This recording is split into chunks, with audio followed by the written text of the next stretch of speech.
আসসালামু আলাইকুম। আমাদের এদিকে গত কয়েকদিন যাবত টানা বৃষ্টির কারণে আমার লাগানো ঘাসের সংকট হয়েছে।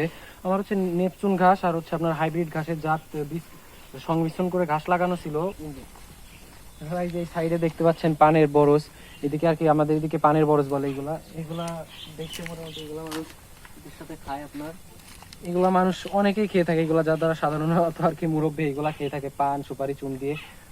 সরি, আমার এদিকে এদিকে প্রায় সব সাইডে পানের বরজ আছে, এই সাইডে এই সাইডে এই সাইডে সব সাইডে পানের বরজ।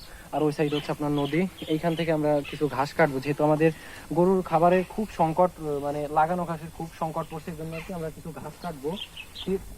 আমাদের লাগানো ঘাস মোটামুটি আমাদের খাবারের জন্য হয়ে যায়, যা যা লাগানো ঘাস আছে আমাদের হয়ে যায়। বাট আমাদের ঘাস হচ্ছে কিছু ঘাস মানুষে চুরি করে নিয়ে গেছে, আবার এই যে অনাবৃষ্টির কারণে আর কি ঘাসগুলা কম বলে, মানে অল্প আস্তে আস্তে বড় হয়, এই জন্য আর কি আমাদের এই ঘাস কাটতে আসতে হচ্ছে। আর দু একদিন কাটলে আমাদের ঘাসগুলা, যে ঘাস আছে, বড় হয়ে যাবে, তখন আর কি খাওয়ানোর যোগ্য হয়ে যাবে।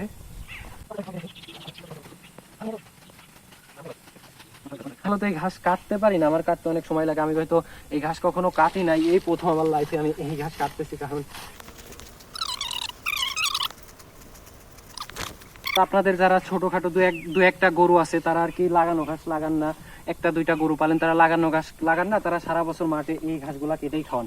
গরু খামার করার আগেই আমি লাগানো ঘাস লাগাইছিলাম অনেকটাই, এখন একটু ফলন কম পাচ্ছি। লাগানো হাইব্রিড ঘাসে হচ্ছে আপনার বৃষ্টির সময় যখন বর্ষাকাল তখন ফলন কম দেয়, শীতকালে ফলন বেশি হয়। এই জন্য আর কি আমার বাধ্য হয়ে মাঠে এই ঘাস কাটতে আসতে হয়েছে।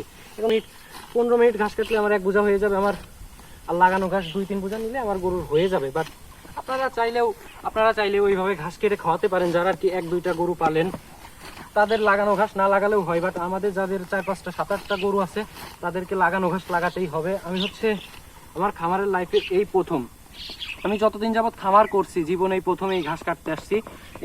এই ঘাস কাটতে আসা লাগতো না, আমাদের এদিকে হচ্ছে অতিরিক্ত বৃষ্টি হয়েছে, তারপর হচ্ছে আমার ঘাস, ছোট ছোট ঘাস, এত বড় বড় ঘাস চড়ে নিয়ে গেছে, যার কারণে আর কি আমার এই ঘাস কাটতে আসতে হচ্ছে।